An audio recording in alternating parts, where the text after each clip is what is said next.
Hello, everyone. This is your girl, Miss Terry Flower, and you are now tuned in to the Terry Flower Show. Thank you guys so much for tuning in with me today. Don't forget to like, comment, and subscribe. Please remember everything discussed on this page is alleged. All photos and all of that stuff that's going to be used is for fair use purposes only, okay? But anyway, how is everybody out there doing? I hope everybody is doing good, and y'all get on in here so we can talk about these folks' business.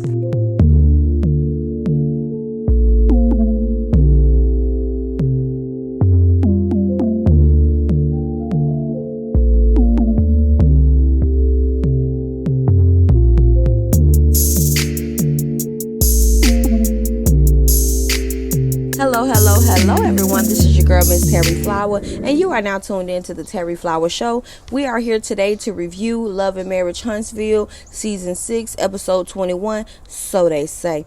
Anyway, we pick up where the episode left off with Mel and Kiki sitting their ass down having this messy ass conversation about doggone Tisha's marriage. Now, honestly, you guys, I wouldn't mind this conversation if these was two people that wasn't related to Tisha, but the fact that Kiki is her cousin sitting here having this conversation, I cannot be biased. I have to call it out the same way I did with Tisha. Kiki, why is you sitting your ass here telling Mel all this information? But anyway, honey, they continue having the conversation they was having from last episode. Kiki lets us know, as well as Mel, she lets us know that somehow she got this information, I'm assuming from maybe her assistant or whoever, because Charlie was putting in barking sounds where you couldn't hear the person's name or exactly who they was or what relationship they have with Kiki. But anywho, honey, so she lets us know that a guy broke up with his old lady because he found out his old lady was cheating with Marceau. So the guy was telling Kiki the information or whatever like that. Kiki calls Tisha and is like, Tisha, come to my house. I got something to tell you. Well, that day comes and goes. Tisha never comes back. So Kiki was like, well, dang, she never came. Then Kiki tell us that she also ends up finding out that the guy reached out to Tisha directly and Tisha never responded. See, for me personally, that would have been a done daughter right there. Okay, so you mean to tell me the information that came to your front door and you didn't answer the call? Hey, that's it. What am I doing at this point? I'm listen, I'm out of your stuff, okay? Because you can't come between nobody in that deep. But anyway, so Mel is cracking me up with all of her theatrics. Because as Kiki's telling her this information, Mel like, what? Skirt? Wait a minute.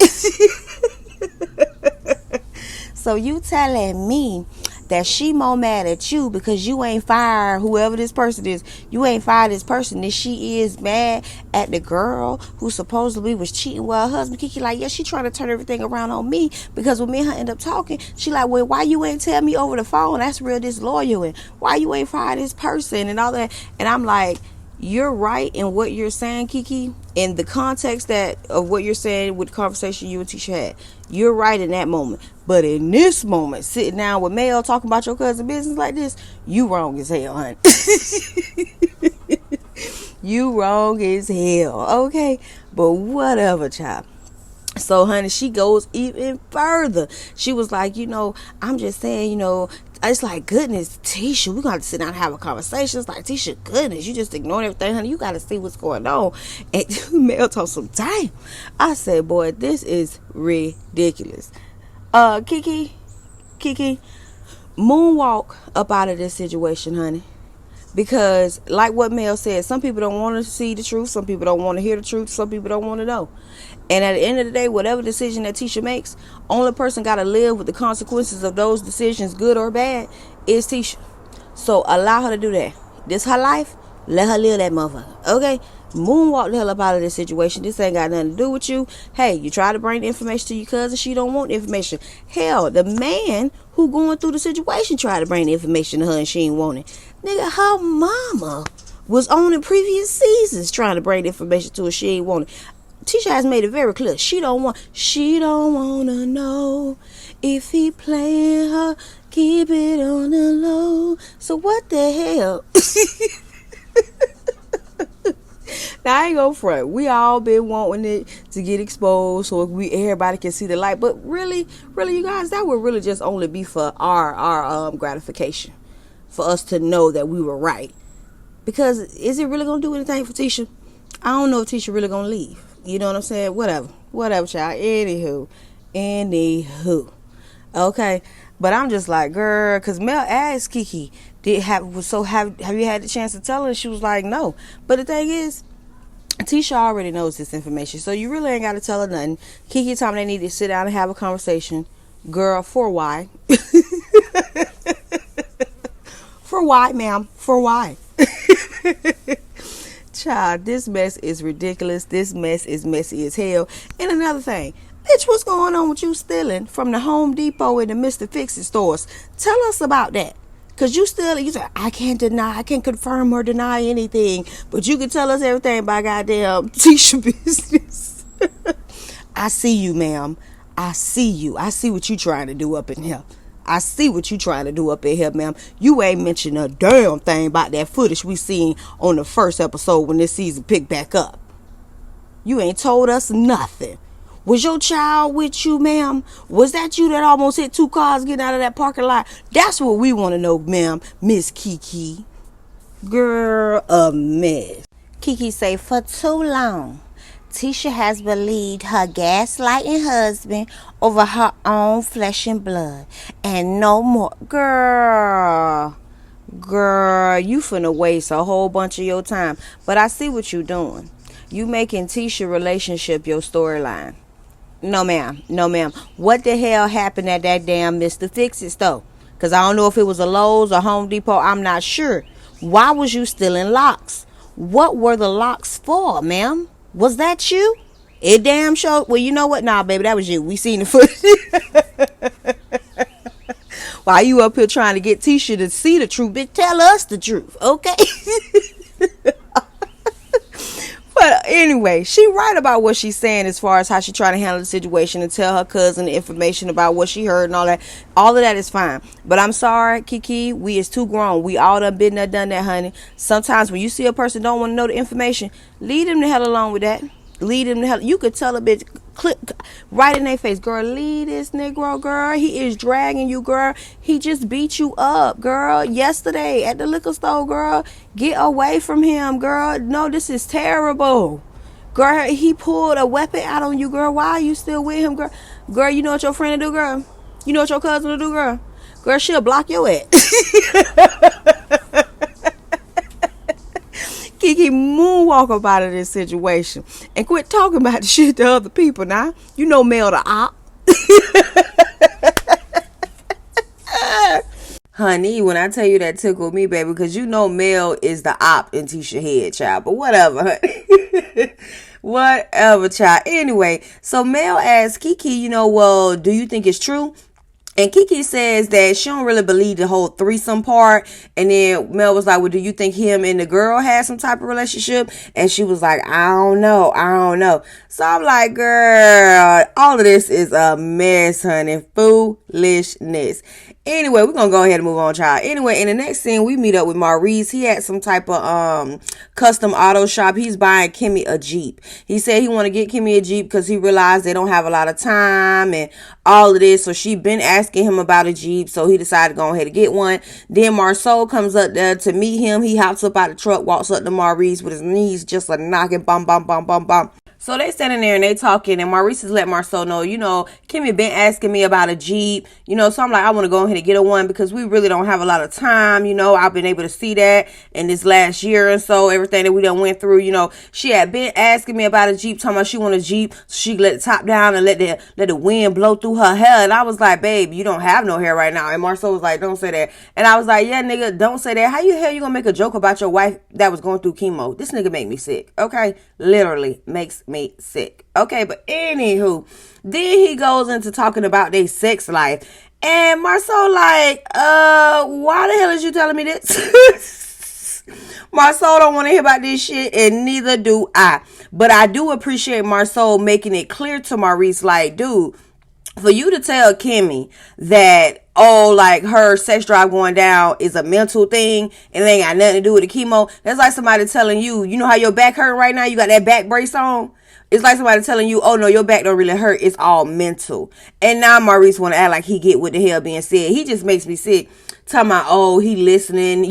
I was listening to Kimmy, when she was like, she wanted this truck. And man, get out of here, bro. She told you she wants you to help wash some dishes, pick up some goddamn, wash your folks some goddamn clothes, pick up some clothes out the floor. Honey, you couldn't hear that? You didn't hear that? Child, he get on my damn nerves. And another thing, Marceau, I hate your titties in this shirt, but whatever, we gonna keep moving. So Maurice goes on to invite Marceau to a backyard cookout that he gonna have to throw a little surprise to give Kimmy this Jeep. And he was like, hey, is everybody fine? Are you fine with everybody? That's what he asked Marceau. He was like, because I'm pretty much inviting everybody.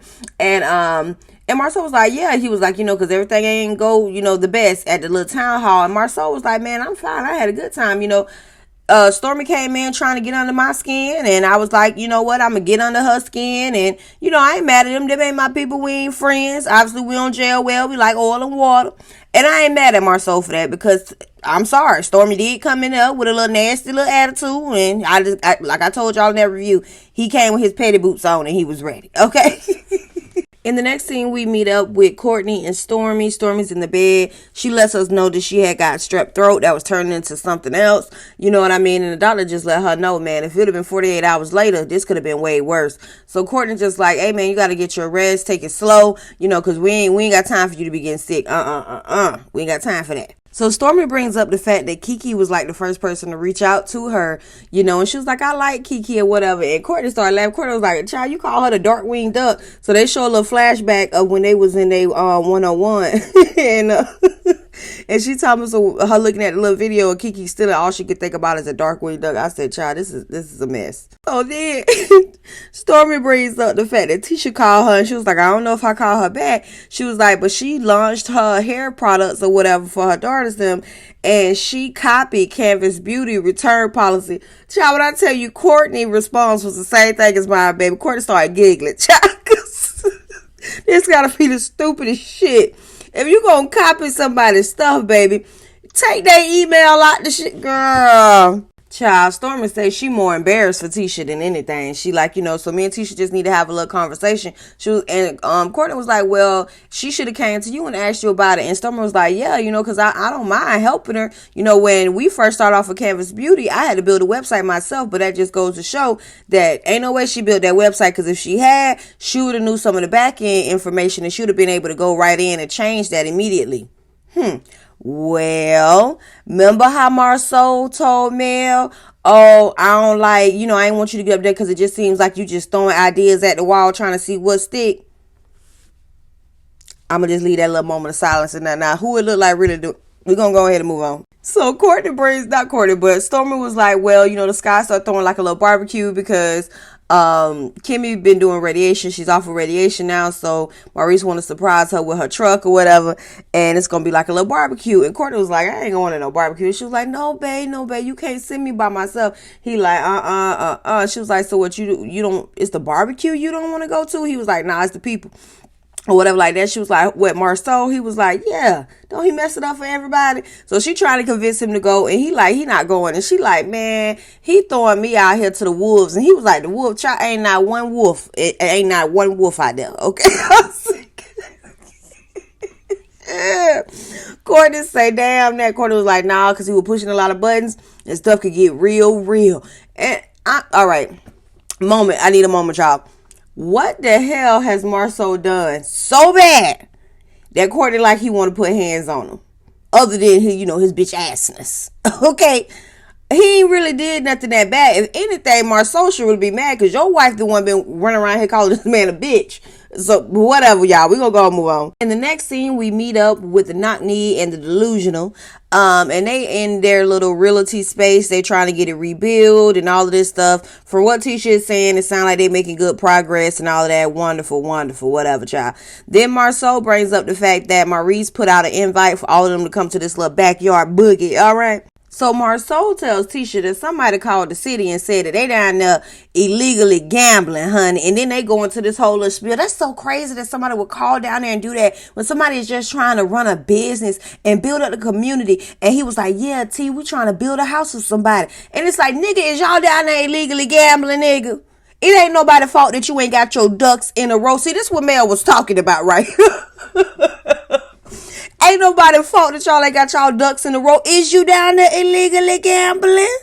Y'all need to make sure y'all paperwork is filed how it need to be. I thought y'all was business owners. See, they get on my nerve, y'all. Whatever. Moving on. Tisha also brings up that the whole circulation of everything going on with her copying Canvas Beauty onto her website for Macy and Mila's hair products. And she was like, she got in contact with the web designer and he got it off immediately and all of that. I'm like, girl, that ain't what we've been hearing. But Tisha was like, I don't understand why I'm getting so much hate. And she started crying and Marceau coming. He tried to give her like a little hug, I guess. I'm like, child, you hugging the reason why your ass gets so much hate. But whatever, child, we're going to go move on.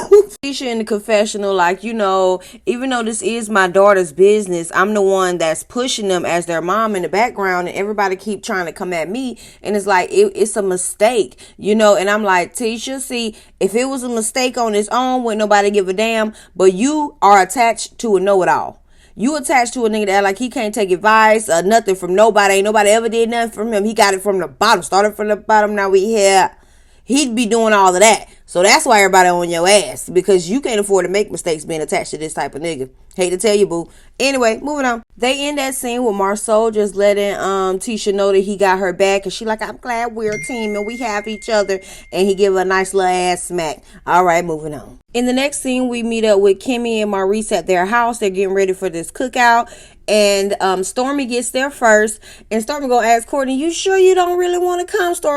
Courtney like, no, bitch, close this door. He ain't say that, but that showed her the look you were giving her. Girl, close this door. I love you. Going on now. Stormy says she feel a little uncomfortable, you know, because she ain't got her right hand with her. And I'm like, girl, you should just stay home then, boo. But I know you got to come here and get this check, baby, and be on this camera, child. What up? So Maurice asks her, is Courtney coming? She like, no, Courtney ain't coming. But he did say he want to play. And they was like, don't worry like that. He got to come get his play. And Stormy was like, you know what? I don't really feel comfortable talking about my husband with him not being here. So I'm off of that. I'm done with that. And I'm trying my best to like Stormy, but her little attitude be a little bit too stank-a-dank for me. Child, I'm rude, baby. When I tell you I kick your ass out for the smallest thing, girl, I'll be like, oh. She got one more time with that little snarky ass attitude. She got a cap. Okay, maybe I'm just petty. Whatever, honey. Anyway, everybody starts showing up, arriving. Mel get her happy ass there. Mel all excited. Got her shirt. Her shirt say, I'm on what you on. I said, oh, goodness. Here come Mel. Mel said, this is what I'm talking about. I like to come and have a good time. I said, girl, I know that's right. Everybody started coming or whatever like that. And then the Fletchers come in there. And I'm going to just say this real quick. That man look good. Mr. Fletcher, that's his name. That man look good. I told y'all he be sharp every time we see him. But whatever. So, honey, everybody sitting down playing cards and stuff. Martell gets there. Mel decides she don't want to speak to Martell, which it's her prerogative, child. All that shit he sent her through, she can speak to him, not speak to him. I don't give a damn. All right. Then Kiki them come through the door, her and her husband, everybody speaking and stuff. They setting it up like it's gonna be a nice event, but see, when you've been watching this show long enough, you know this gonna be some bullshit. Okay, child, and the shit begins. So Kiki husband going over there, he hugging everybody at the table and stuff like that. Tisha gives him a hug, and when Kiki was like, "Hey, Letitia," she tried to hug Tisha. Tisha was like, "Excuse me, y'all," skirt right past her ass right there. She was like, girl, Kiki said, girl, you stupid. You so dumb, girl. Oh, Lord. I'm sorry, y'all. I thought it was going to be more of an introduction into this conversation. Child, Kiki goes right from calling goddamn Tisha ass ignorant as hell for not speaking to sitting down talking to Stormy about the whole threesome situation. She was like, it's just crazy to me how I get blamed more than she blaming people that's supposed to be blamed for the situation. So you heard about it. They got all these goddamn sound effects in here. Man, tell these people goddamn name, but call them by their initials or something. I'm sick of these damn noises, but whatever. So she started running the whole threesome situation down and all of this to doggone Stormy. Damn, Tisha sit over there. Maurice, this ain't all the cards. Trying to ignore her, right? I say, girl, what the fuck is going on? Okay. Stormy got the same look on her face that I got on my damn face. I'm like, well, what? Now wait a damn minute now. It's supposed to be levels before we get here. How the hell did we get here already? When I tell you, if Stormy could have faded into the background in this scene, she would have. Because Stormy was like, oh shit, I'm in the middle of this. Because baby, Kiki's sitting right across the table from motherfucking Marceau and Tisha running all their goddamn business. I say, baby, when I tell you Tisha a better woman than me, because baby, I would have slapped that motherfucking skin off of goddamn Kiki face. Bitch, what you ain't gonna do is sit here and run all my goddamn business. Now, I know everybody like, oh, well, Tisha, so what? This show get back for how you did Mel, and that may be true. But Kiki's still wrong as hell in this moment. Child, the way that Marceau and Tisha is ignoring Kiki ass need to be studied. Okay? Baby, when I tell you they act like her ass is invisible. Okay, she is the invisible woman. All right. So Marceau talking about some Stormy, you need to take out the 2 of hearts and the 2 of clubs. Count your cards, because they trying to make sure they got all the cards together. They finna play spades, honey. All right. Honey, doggone Kiki get pissed because she trying to tell Stormy the story. Girl, she get them goddamn cards and just start throwing them over there. I say, what? Now wait a damn minute. Kiki said, if you want to be mad, scratch your ass and get glad. I said, child, we know Miss Wanda, your auntie. But anyway, she splashed the water over there. Douse Tisha ass. Sauce me out. Douse Tisha ass with that motherfucking water. Tisha acknowledged it then. She said, now why would you do that? Why would you do that? Now, I had been seeing clips of this scene floating around. And I had an opinion on the clips, but I thank God I watched the episode first. Kiki wrong as fuck. I'm sorry. And I'm standing on that. Kiki wrong as fuck. Yeah, that was nasty of Tisha not to speak to her, but you sit your ass down in front of your cousin, run all her business to goddamn Stormy, mad because she ignoring you, not acknowledging you. The reason why she doing that is so your ass will shut the hell up. And I know you know that's what's going on, but Kiki said, damn that, I'm going to be heard. And some, they trying to interrupt when I'm trying to talk to Stormy.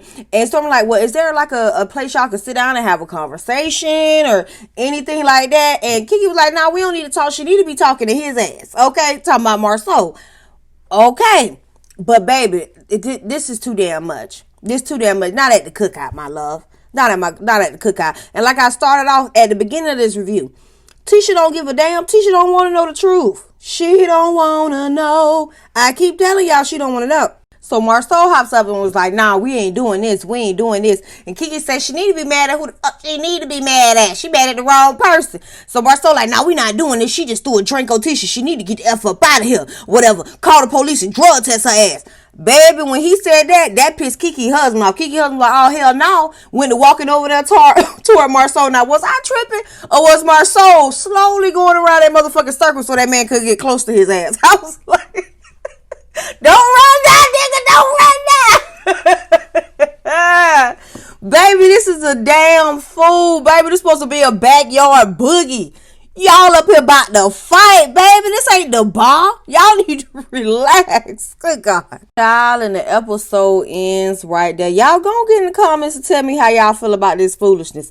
Because listen, I can't even get my goddamn words out. This shit don't make no damn sense. It's crazy because I get both sides a little bit. I get why Kiki is upset with her cousin because she like, I'm trying to give you this information. You try to make me chase your ass down. But the way that Kiki is going about it is wrong as hell. Baby, this ain't the way to do it. And then Marceau, he wrong as hell for trying to make light and make joke on the fact that this woman was hooked on drugs or pills or whatever like that. That ain't cool either. But all of this together is just a bunch of goddamn foolishness to me. All right, but anywho, y'all don't forget to like, comment, and subscribe. Thank you for tuning in to the review today. Other than that, man, I hope everybody have a good day. Peace.